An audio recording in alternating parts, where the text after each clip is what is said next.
listen, we got to actually start here. Like we are continuing with Matthew.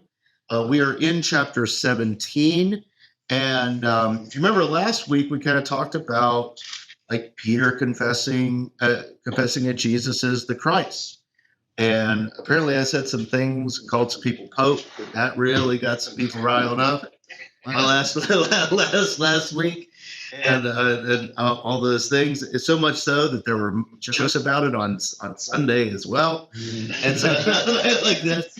And so I really hit a good button there, what the nice thing is that those people have now revealed to me a button that I can push. And so like that's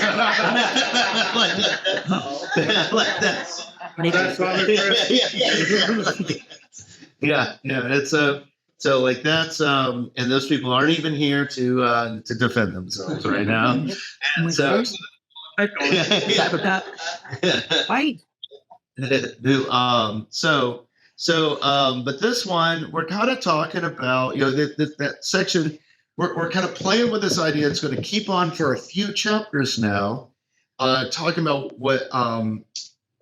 about who is the greatest, like that. So you see, like Peter confesses Christ, but then Jesus doesn't really talk about it in a way that Peter likes and rebukes him. And Jesus is like, no. And then he goes into that, take up your cross and follow me. And so that idea is going to that idea is going to continue on now into our reading of 17. Excuse me. So we read chapter 17, and we'll see how far we get it into. We might be able to do 2. We'll see. All right, so let's do chapter 17. This button. Now after 6 days, Jesus took Peter, James, and John his brother, led them up on a high mountain by themselves, and he was transfigured before them. His face shone like the sun, and his clothes became as white as the light.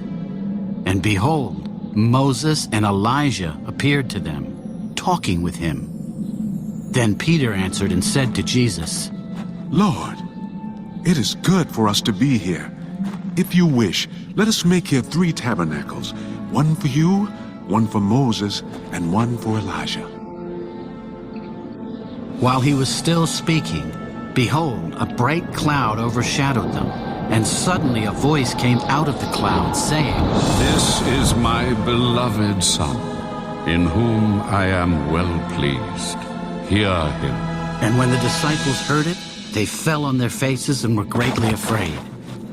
But Jesus came and touched them. Arise, and do not be afraid.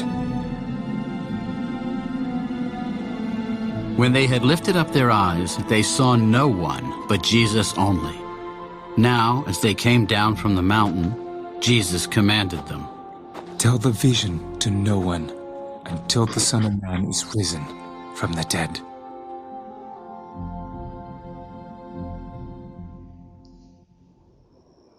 Why then do the scribes say that Elijah must come first? Indeed, Elijah is coming first and will restore all things. But I say to you that Elijah has come already. And they did not know him, but did to him whatever they wished. Likewise, the Son of Man is also about to suffer at their hands. Then the disciples understood that he spoke to them of John the Baptist. And when they had come to the multitude, a man came to him, kneeling down to him. Lord, have mercy on my son, for he is an epileptic and suffers severely, for he often falls into the fire and often into the water. So I brought him to your disciples, but they could not cure him. O faithless and perverse generation, how long shall I be with you? How long shall I bear with you? Bring him here to me. And Jesus rebuked the demon, and it came out of him. And the child was cured from that very hour. Then the disciples came to Jesus privately. Why could we not cast it out? Because of your unbelief. For assuredly I say to you, if you have faith as a mustard seed, you will say to this mountain, move from here to there, and it will move, and nothing will be impossible for you. However, this kind does not go out except by prayer and fasting. Now while they were staying in Galilee, Jesus said to them, The Son of Man is about to be betrayed into the hands of men, and they will kill him. And the third day he will be raised up. and they were exceedingly sorrowful. When they had come to Capernaum, those who received the temple tax came to Peter. Does your teacher not pay the temple tax? Yes. And when he had come into the house, Jesus anticipated him. What do you think, Simon? From whom do the kings of the earth take customs or taxes? From their sons or from strangers? From strangers. Then the sons are free. Nevertheless, lest we offend them, go to the sea, cast in a hook, and take the fish that comes up first. And when you have opened its mouth, you will find a piece of money. Take that and give it to them, for me and you. At that, Oh no, didn't do that right. Okay. All right. All right. So, like, I like at the end how he laughs there, like that. Like it kind of shows. Like, I think if they do a good job of translating it, it's almost a joke, you know. Like that's okay. You guys have heard me say this before, but whenever we talk about the Transfiguration, I like to point out that to show you how dumb I am. I did not know what the Transfiguration was till I was a pastor. Now, I knew about this event, but I didn't know what it was called. That it was called the Transfiguration and all those things. So people would say when Jesus was transfigured, and I'll be like, because I said, yeah. I'm like, like all those things, and I say that basically because like there are often terms that we use that other people may not know, and if you're on the recipient knowledge of that, not knowing, you know, if you're up on that side of it, it's okay. like it's okay. You get things with time and like that's, and you're welcome to ask whatever questions, you know. So when we get to this, like, I just remember that. And I remember like, oh, this is supposed to be what people are talking about. Is it mentioned in other books? Yeah. All four. Well, is it in John? Well, I don't remember. I don't remember. So at least the three. And then Mark and Luke. Yeah, Mark and Luke. Yeah. So the John is a lot different from Matthew, Mark, and Luke. So Matthew, Mark, and Luke are called the Synoptic Gospels, and John is just kind of a thing all by its own. And so this chapter is a good chapter to talk about this. They use very similar stories and ideas. I should bring it in. I have to write it. Okay. But I have a Bible that you open it up and it's all four Gospels and it's their text for each story and how they present the story. I'm not the biggest fan of that, like trying to find like what the true story meaning is. And when we get to it here, when Jesus says, you know, if you have enough belief, you can move mountains. Mark uses that in the context of the temple. It's called the Temple Mount. You know, we're familiar with that. And it's obvious in Mark that when Jesus says that if you have faith, you can move this mountain, or you can destroy this mountain, he's saying you can destroy this temple like that and you'll be fine. Matthew is using it different. Like that's So it's these gospel writers are taking these common, similar phrases of Jesus that Jesus probably used over and over and over and over again, and crafting the story so that you can hear the story of Jesus the way they want to tell it. Like in that thing. And I think that's good. I think it's good. So they're and that's we do all do that too. We all do that too. So I don't mean to distress you if that is distressing you, what I'm saying. One question I've always had about the Transfiguration, and I don't know if anybody knows, but they want to construct 3. I think the old text is booths. Yeah. For Elijah, Moses, and Jesus. Yeah. And yet, one of the big Jewish customs, the Sukkot, is to construct 3 booths for Elijah, Moses, and who? Because they don't recognize Jesus. Yeah. So why would they build a booth for somebody who hasn't come yet? Where did they get the idea that they still booths? So they so what you're telling me, I think I'm learning stuff right now. So that they would build 3 booths during that festival. Festival of the Tabernacles. Yeah, Festival of the Tabernacles. They had built 3, and then one was for like the coming Messiah or something like that, or was it? I don't know. Yeah, that's what it was always interesting to me. I think about it when we read this at any time, and then I don't ask. Cassie Rathenow in Philadelphia, right down to the port, and you see all these structures. I think they playing, yours is better than mine, or I can do better than you, and all that kind of stuff. But anyway, you can see these things. Yeah, and we had little tiny backyards in the city, and you'd see them all, 3 little huts all banged together. And I don't know. I don't have a fast answer for you on here. Like that. So we'll have to look it up. And just in Deuteronomy. Deuteronomy.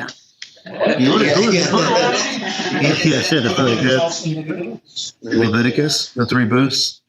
Peace of the Town. Yeah. What is it? Let's get there. I'll have some more. I just looked up where it is. I don't know. What do we pay you? Well, so that's your salary in there. Yeah. I get that. That Whatever. that's interesting then, because of the 3 booths, the 3 tabernacles, like that.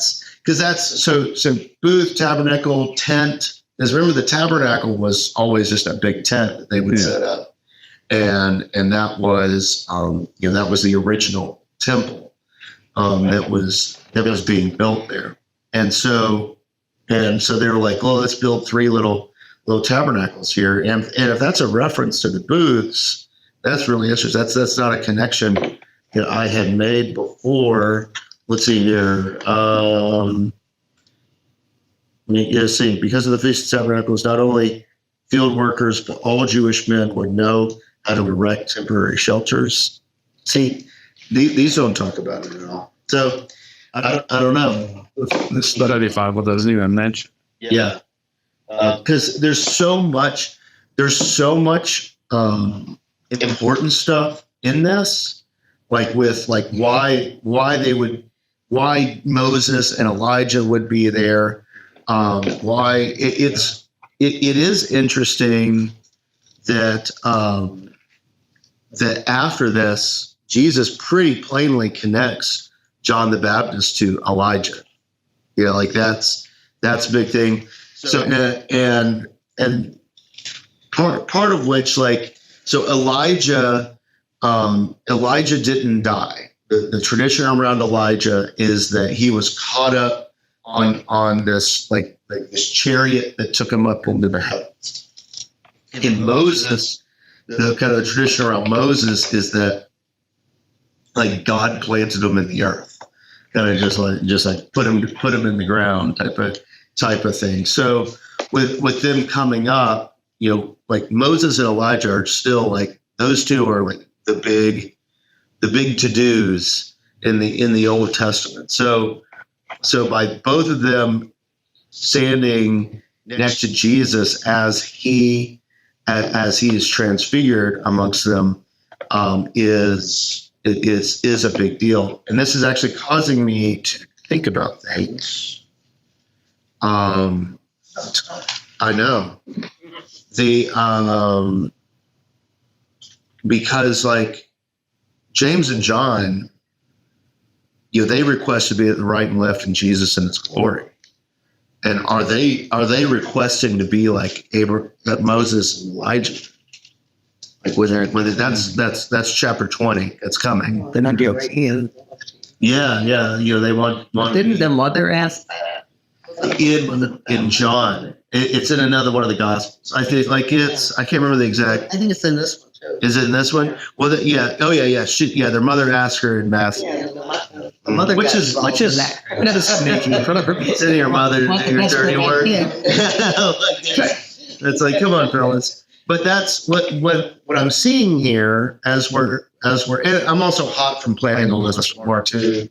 Is that this idea of the greatest, like and like I guess pride and like just seeking greatness and all that stuff is like being tackled here from before the transfiguration, before 17, all the way through to the triumphal entry where Jesus goes into Jerusalem on a donkey.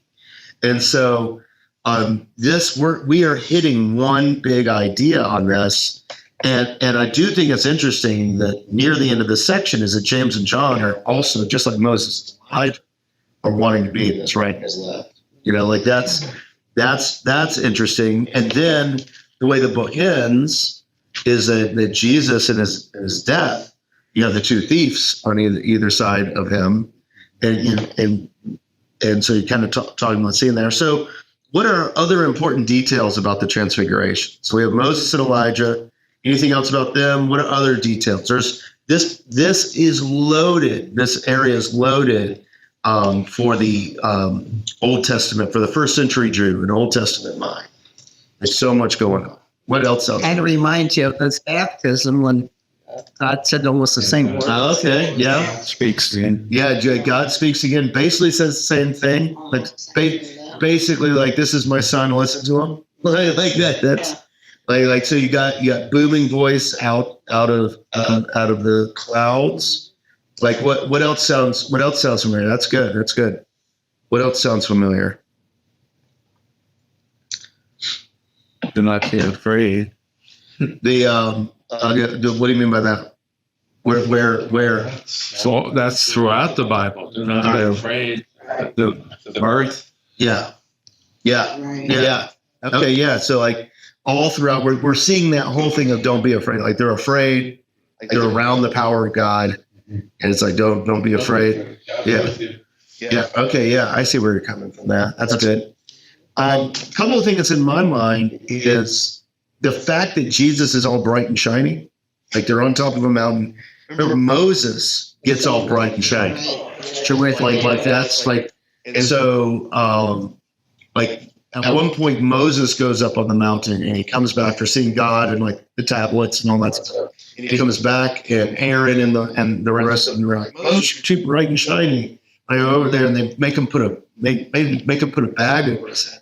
Now, if we look at the negative side of that, maybe they were like, Moses is looking pretty rough. I'm getting problems looking at him.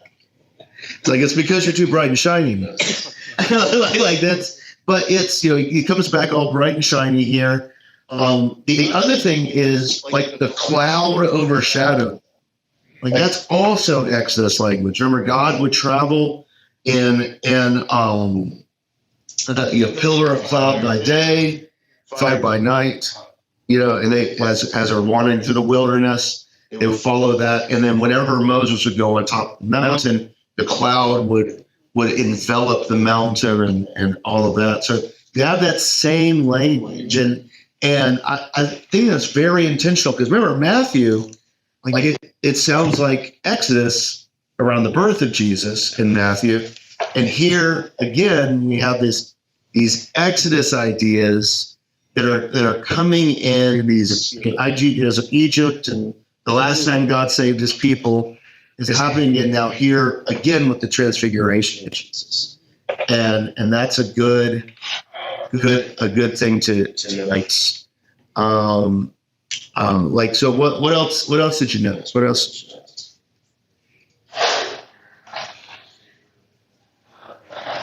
Why did you came back as John the Baptist? Did Moses come back already? Buddy? Or I don't think so. I think what's going on there, I think the reason why John the Baptist is coming as one like Elijah is the same reason why, like on Passover meals and all that stuff, they always leave that seed open for Elijah. That's Elijah's seed that they make up for him there. And that's a good question. I don't really have a good answer for that.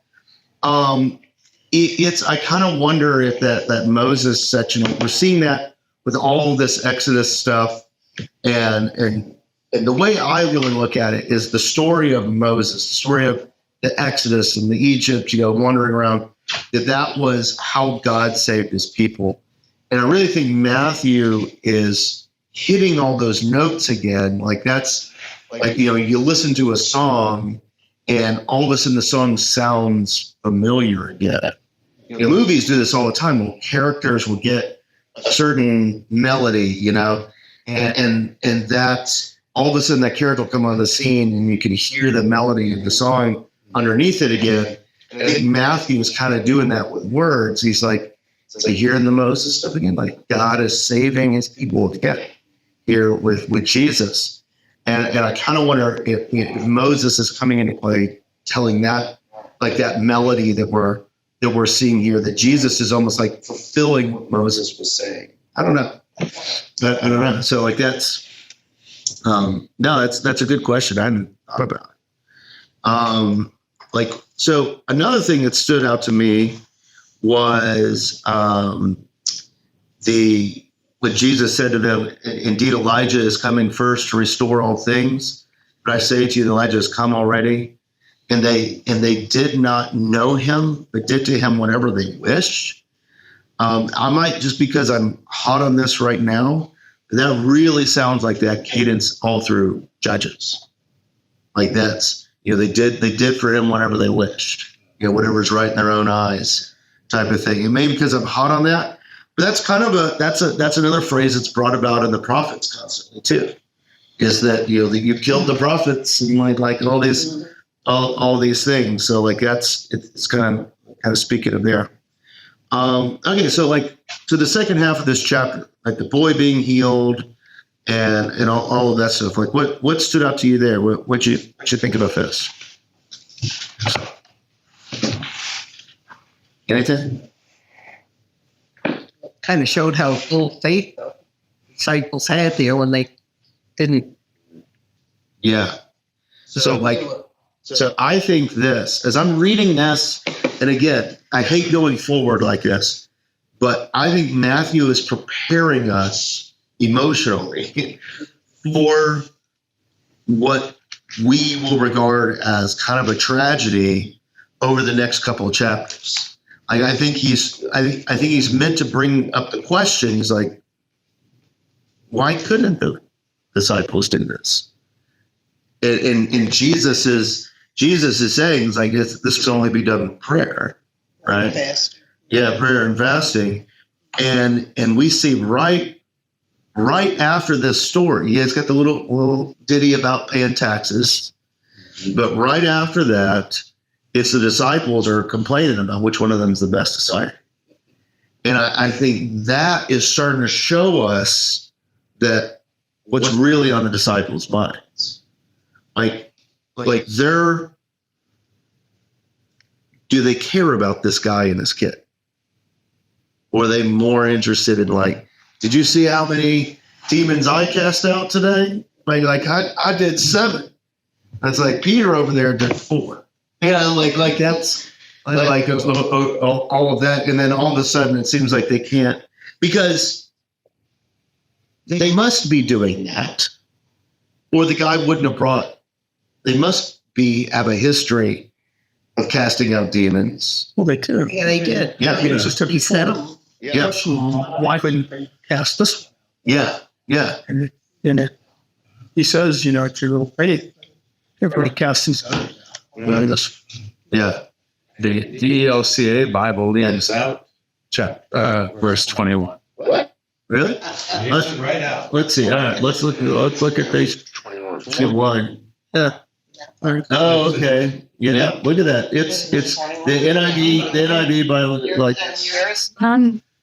so like that's so 21. However, this kind does not come out except by prayer and fasting. So let's NIV. Yes, right. Yeah, Freddie made them women. So Albeit this kind goeth not out except by prayer and fasting. yeah, that's a good connection. That's a good connection. All right. So what that is? All right. So let's talk about. I can't give it up. So Isaiah Something was skipped over. right there. 22. Yep. Let me grab a Bible real quick.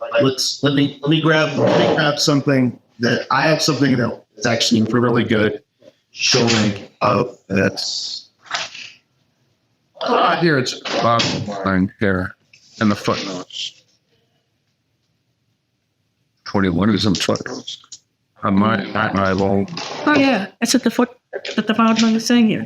Smaller than anything. Oh my goodness, that is. Yeah, it's so alive. So I'll get it. Ancient authorities. Insert verse 21. And of course, Good. another ancient authorities read uphold. Okay. It's The Bible's great. Footnotes. Yeah, I have this. Yeah, it's in the. Not here. Shows up down here. It's not really a study.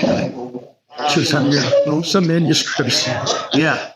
So some manuscripts. So when we I never heard of a study done. so when My study was. So when we are talking about scriptures and all that stuff, at least my concept of scriptures when I was little is that this book just kind of fell out of heaven, like God, like all that stuff.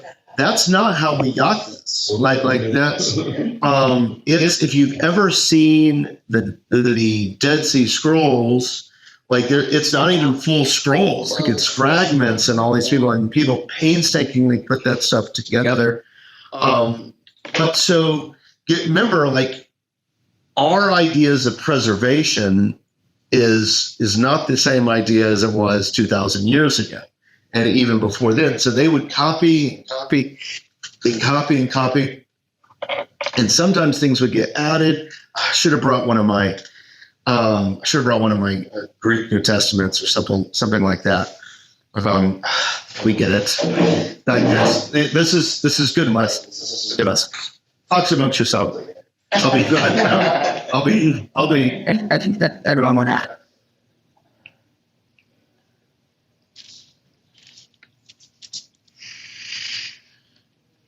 You're probably wondering why we call this.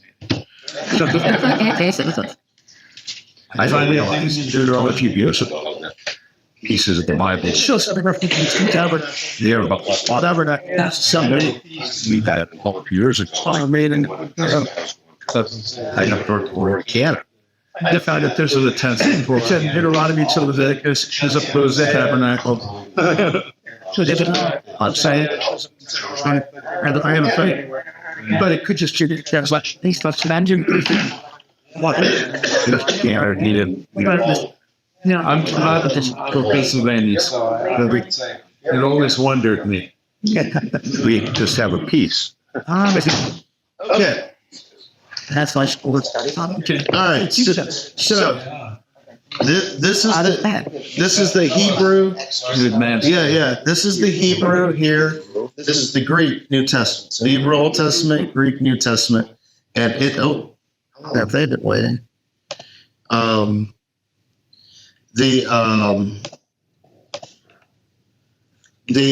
this is the Old Testament, and it's backwards how we would consider it. Genesis is over here, and so what I want to show you, and this is a collection of multiple documents. Remember, the scribes would painstakingly by hand rewrite all this stuff over and over again.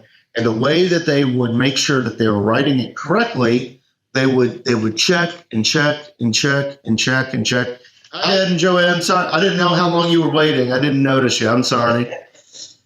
And so it's so they would check and check, and then sometimes there were differences in their numbers. They would count the amount of characters on a line, and if it was different from if that number was different than how they was on what they were copying, they wouldn't just correct it, but they would note it. Okay, they would note it because they couldn't just backspace like you can today. So all those notes, we still have all those notes. They're down here. So you have the text. You guys can all read this, right? Oh, it's all. And so that's it. Yeah, it's too close. Yeah, they can see stuff changes down there. That's all those notes. So they'll tell you how. So if you hear stuff there's variances in the word or something like that, see this page has a lot down there. These are all notes, errors, all that stuff, and so. We think this is most likely what it is, but they noted every time there were some little wiggles in these things. And these notes also get passed on. So because of absence of an eraser, so to speak. Yeah, basically. Yeah, exactly, Scott. And so they have all these notes down here, and these notes in this Bible, it's they are in Koine Greek, the notes are.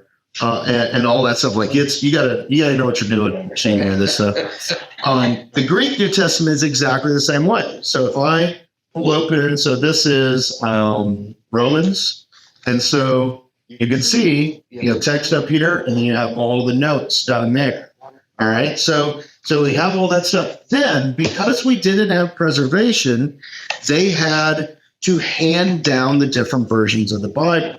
So I always thought this was a good image. This is the Bible I grew up with, a version of the NASB. And you have the early copies down here, and then it kind of goes up here. And so they built all these. So you have, ancient copies, you have the Latin Vulgate, 400 AD, and then the Wycliffe was built off of that, then the Tyndale and the Cardale and all that stuff. The King James, and so we're using King James in this class. It was built off of all this stuff. Then there was an archaeology boom when Indiana Jones came on the scene, in the 1800s and 1900s, and all of a sudden we found in clay jars and all these things older documents. And so what happened is we went and got stuff that was older than here. And so we found out that there were little verses and stuff like that had been added over the time as we got through here. So rather than just deleting it all together, in the notes in your Bibles, it'll go, many of these older manuscripts, these down here, don't include those. That's what that is. That's all it is. That's all it is. And reconcile. Yeah. Reconcile differences and exactly. So that's why I like showing all, because some people can worry. It's why is the Bible different and all that stuff? Well, you kind of walk through it and you see how it's been handled for centuries, and thousands of years, that it's going over. And if we just have one verse that's a little different or something like that, that's pretty impressive. I think, at the cohesiveness. And that's why the Dead Sea Scrolls were such a big deal when we found those, because those were the Essenes. They were basically this like crazy cult group that was like, I don't want to live. It was society and all that stuff. And they lived in the caves and the mountains out in the wilderness, these Essenes, and they had all these copies of books and like the Gospels and all these they kept over there, and they kind of died out, and it was dry, arid, and all their stuff survived. And someone found them in a cave back in 1924 or something like that. And so they found him in a cave. Someone found him in a cave. They sold him to like an antiquities dealer. And then that guy, then something happened to him. And because they were just like in limbo for a while until like someone like who wanted some preservation to actually look at it. But the thing that was amazing is how consistent the Dead Sea Scrolls, because when the Dead Sea Scrolls came on, they were so much older than anything that we had before. So much older. And it almost matches word for word, like what we have and what we know.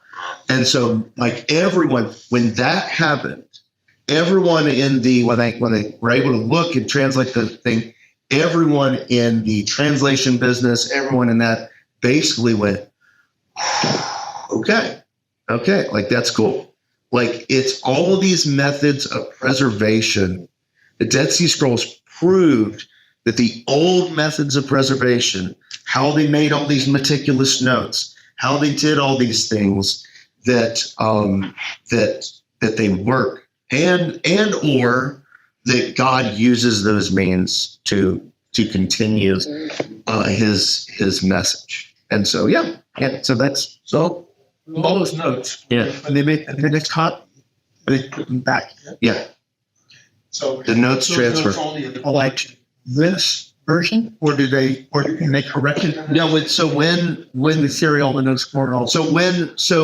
then you have the translators. So this is just the Hebrew.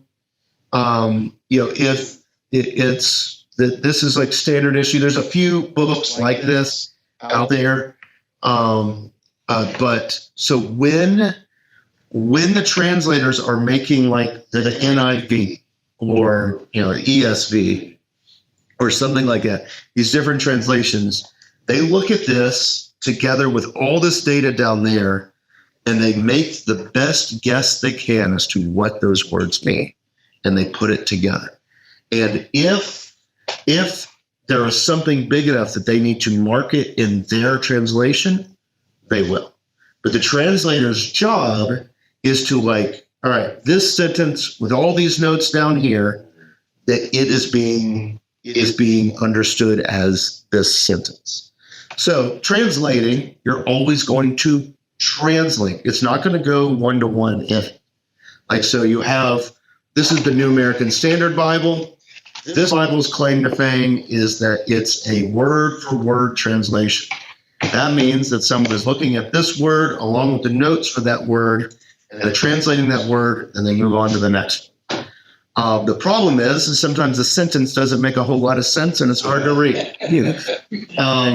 The message, Eugene Peterson's message, looks at like a paragraph or 3 or 4 sentences together, and he's like, what is being said in this? And they translate all of that together. The NIV and then the ESV, they kind of look at the phrasing. It's like, what does this phrasing say? What's the ideas? And they try to translate. It's like a middle ground. And that's why I like the NIV. That's why I like the NIV. The King James Version also translated that way. King James Version, I've said this over and over again. The King James Version is a great translation. It's just not our language. Yeah, they took out the these and Said like that. And so the New King James, like it's that same thing, but you can kind of see by having verse 21 there, you can kind of see some of the oldness to it, but there's no reason to get rid of it because that was what was in that translation. At some point during all these things, my Bible here says the words here in verse 21 sound similar to Mark chapter 9, verse 29. And so what happened is probably some translator to help, in understanding the scriptures here. So I refuse to believe it's anything nefarious. Like that they go in there and they're like so that they should help explain they add something from Mark. And so then it gets fun. You know what Mark said? What's Mark say? Mark says this kind can only come out prayer. Yep. Yeah. So it's the same. Ask. Yeah. He didn't pass. Yeah, he didn't pass. Why, that's straight. Yeah. So I like to explain how the Bible works sometimes, because sometimes we can get worried about it. And I think through this very organic sense of how it's translated, I think it actually is and I can see like God's hand in it kind of guiding in all those things, because there has been the discovery of the Dead Sea Scrolls was a huge thing that happened. And so that was, and so much was made of it because of that. So I don't think we have to. I think there has to be a bunch of concern over those things. So 21. Does it need to be in there? It can be. I wouldn't worry that it's not. It's basically just a quote. Most likely, it's a quote from Mark that a scholar put in there at one point, and maybe he put in there with a note, and then the note was lost. Who knows? But it was designed to help, and so so it does. That's over there. So that's what's happening. That's what's happening. So, does anyone have any questions about any of that? Any thoughts? It's I like to talk about Bible theory every now and then, because that's stuff that I learned. We're like this. I don't know. I don't know what that says about everyone in here. That's that's. What was the idea? Yeah. So let's continue talking about all of that. Let's see. Just a point about the temple taxes. Yeah, I know. That's why there. It seems out of. So I thought they were picking that money out for the Romans. Didn't we read that in one of the other? Yeah. So it's. I think Matthew is using the story to kind of talk about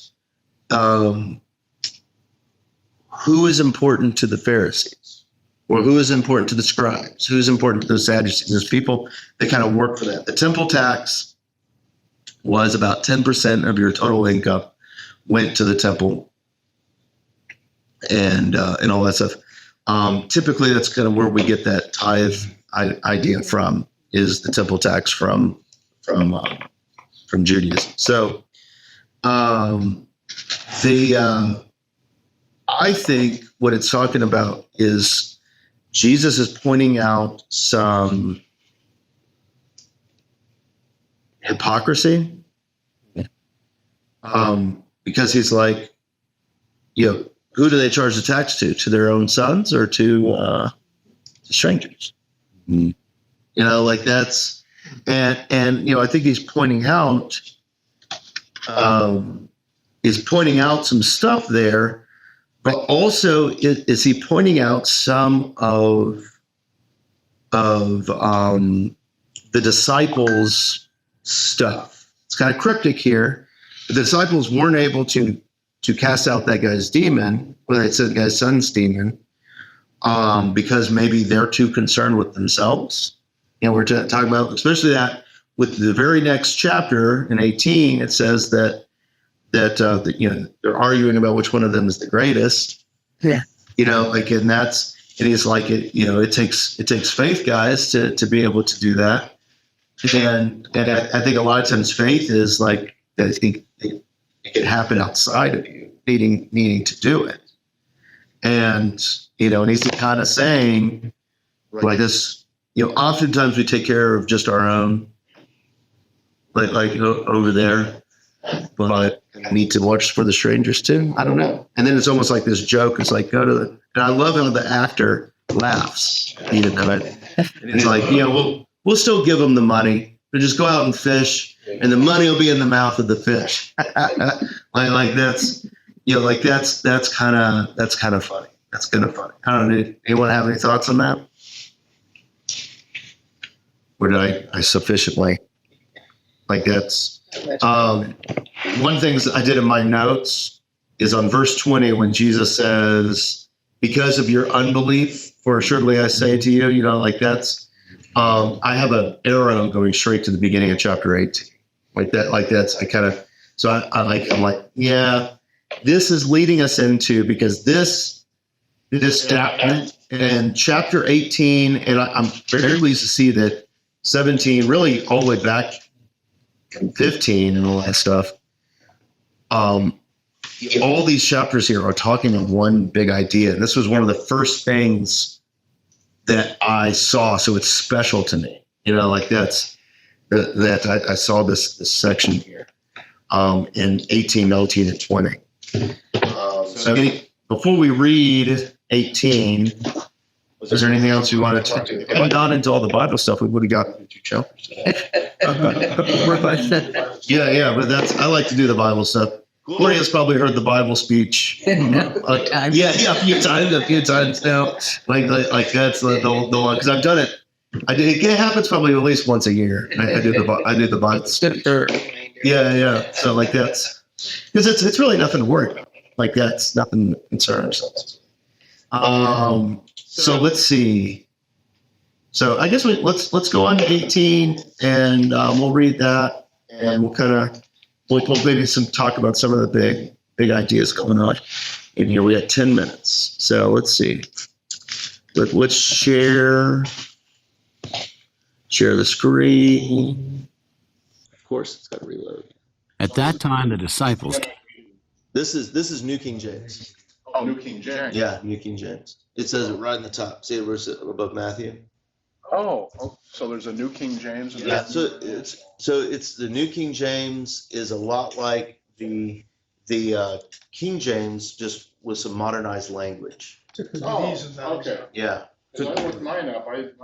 This is a Revised Standard Edition, which is revision of the American Standard Edition. Yeah. Which is based on King James. Yeah. This is New American Standard is this, but the Revised Standard Version is heavily based off of King James, but it's also looks back at a lot of the old stuff as well.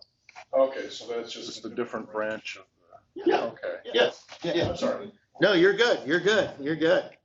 Like that's. At that time, the disciples came to Jesus. Who then is greatest in the kingdom of heaven? Then Jesus called a little child to him, set him in the midst of them.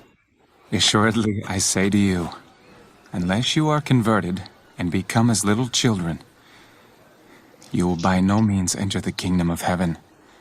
Therefore, whoever humbles himself as this little child is the greatest in the kingdom of heaven. Whoever receives one little child like this in my name receives me. Whoever causes one of these little ones who believe in me to sin, it would be better for him if a millstone were hung around his neck and he were drowned in the depth of the sea. Woe to the world because of offenses. For offenses must come, but woe to that man by whom the offense comes. If your hand or foot causes you to sin, cut it off and cast it from you. It is better for you to enter into life lame or maimed rather than having 2 hands or 2 feet to be cast into the everlasting fire. And if your eye causes you to sin, pluck it out and cast it from you. It is better for you to enter into life with 1 eye rather than having 2 eyes to be cast into hellfire. Take heed that you do not despise one of these little ones.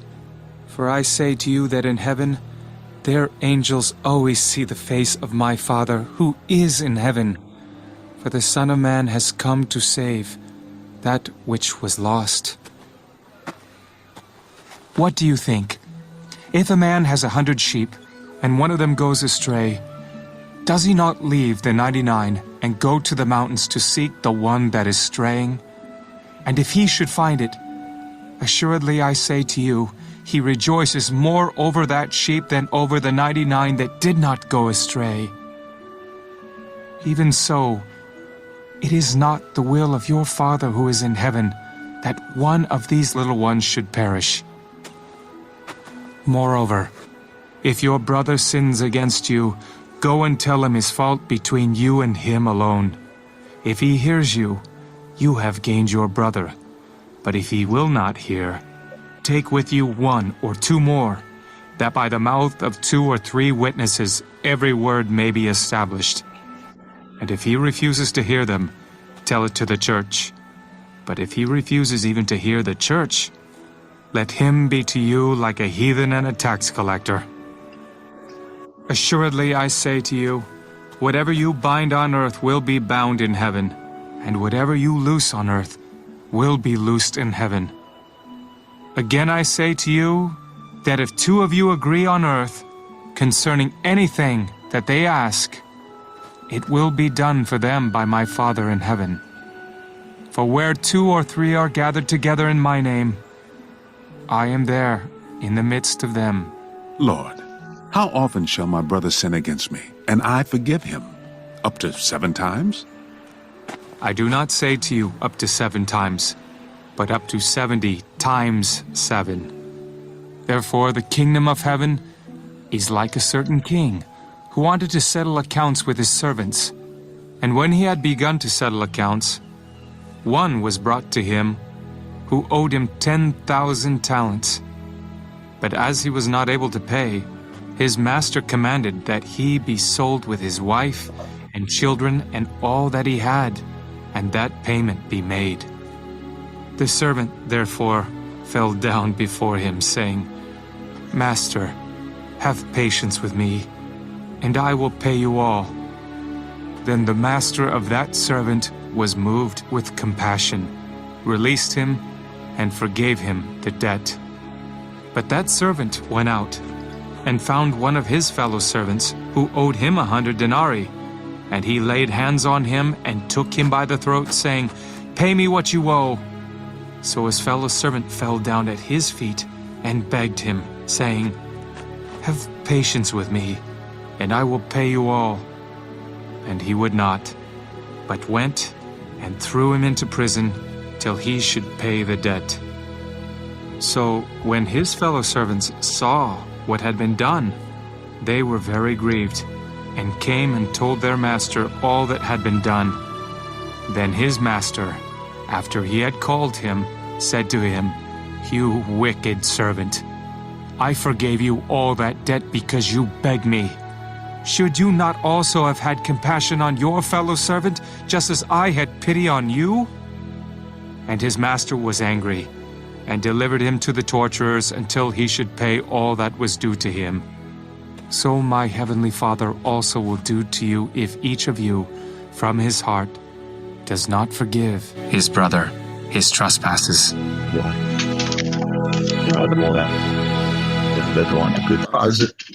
Do this correctly. All right. Just a couple minutes here that I want to talk about. So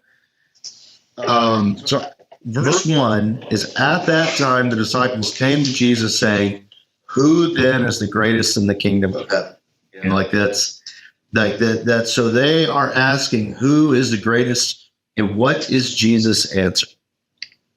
Little child, the little children, innocent. Yeah, like that's the little children, and then what does it say? To how if we what does it say after that? So the little, he goes, like a child. It then says, verse 4, whoever humbles himself as a little child is the greatest in the kingdom of heaven. Like this is like the advent of one of the first big things that I saw. And you guys, many of you have heard me, like these two especially, have heard me since I've been here. Like, this is one of my things, is that we treat children today differently than how we used to. and like we can't. I think this is a different time where we have to translate what Jesus means, because we can't just go into how we treat children today. We have to remember how children were treated back in the day. They were almost like burdens, right? Like they were almost like burdens. Like we have all this cultural memory to it. Like the phrase is, children are to be seen and not heard. Like these things, like that's, and we have like some of the older ones, like just remember like how children were treated back then. We treat them differently today than we used to. And I'm not saying that today is better or worse. I'm just saying back, remembering how things were more in line with what was going on in Jesus' day, and to how children are treated.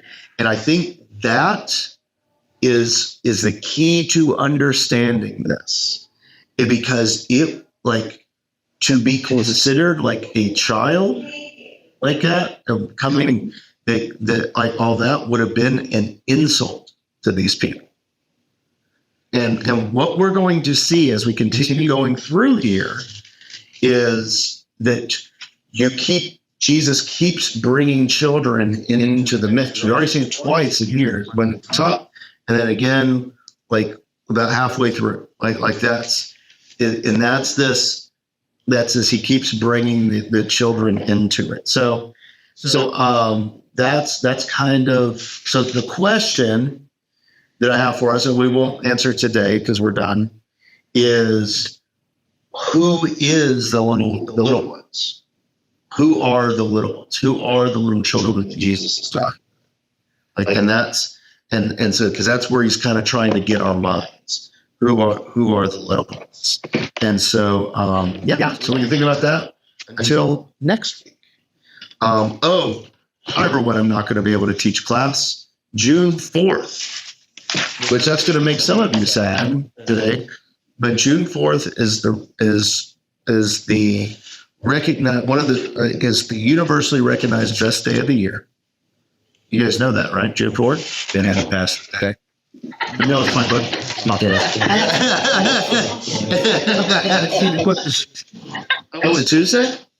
Yeah. Oh, I thought it was Thursday. I must have been looking at a different book.